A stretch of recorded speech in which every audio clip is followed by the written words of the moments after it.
Weekend episode കഴിഞ്ഞതോടെ മാനസികമായി തകർന്ന് അവശനായിരിക്കുകയാണ് ഗബ്രി. ഭക്ഷണം കഴിക്കുന്നില്ല. എല്ലാവരും സദ്യ കഴിച്ചപ്പോഴും ഗബ്രി ഭക്ഷണം കഴിക്കുന്നില്ല. പോയി കിടക്കുകയാണ് ചെയ്തത്.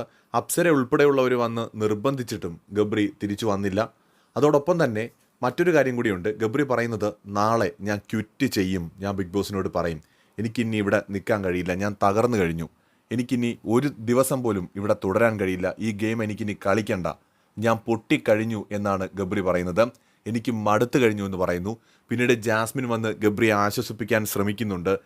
എടാ, നമുക്ക് വേണമെങ്കിൽ ഇപ്പം മുതൽ നമുക്ക് സെപ്പറേറ്റായി നിൽക്കാം, ഗ്യാപ്പിട്ട് നിൽക്കാം, എനിക്ക് പറ്റില്ല, പക്ഷെ നമുക്ക് അങ്ങനെ വേണമെങ്കിൽ നിൽക്കാം, അല്ലെങ്കിൽ ഇപ്പോൾ ഈ പോകുന്ന പോലെ പോകാം, എങ്ങനെയായാലും പോകാം, നമുക്ക് ആരെയും നോക്കേണ്ട കാര്യമില്ല, പക്ഷേ വേണമെങ്കിൽ മറ്റുള്ളവരുടെ അടുത്ത് നമുക്ക് റിലേഷൻഷിപ്പ് ഡിഫൈൻ ചെയ്യാനായിട്ട് എനിക്കിവിടെ വെച്ച് നിൻ്റെ അടുത്ത് ഐ ലവ് യു എന്ന് പറയാം, പക്ഷേ പുറത്തിറങ്ങിക്കഴിഞ്ഞാൽ നമുക്ക് രണ്ടുപേർക്കും അറിയാം നമുക്ക് നടക്കില്ല, നമുക്കൊരിക്കലും കല്യാണം കഴിക്കാൻ പറ്റില്ല എന്ന് നമുക്ക് രണ്ടുപേർക്കും അറിയാം.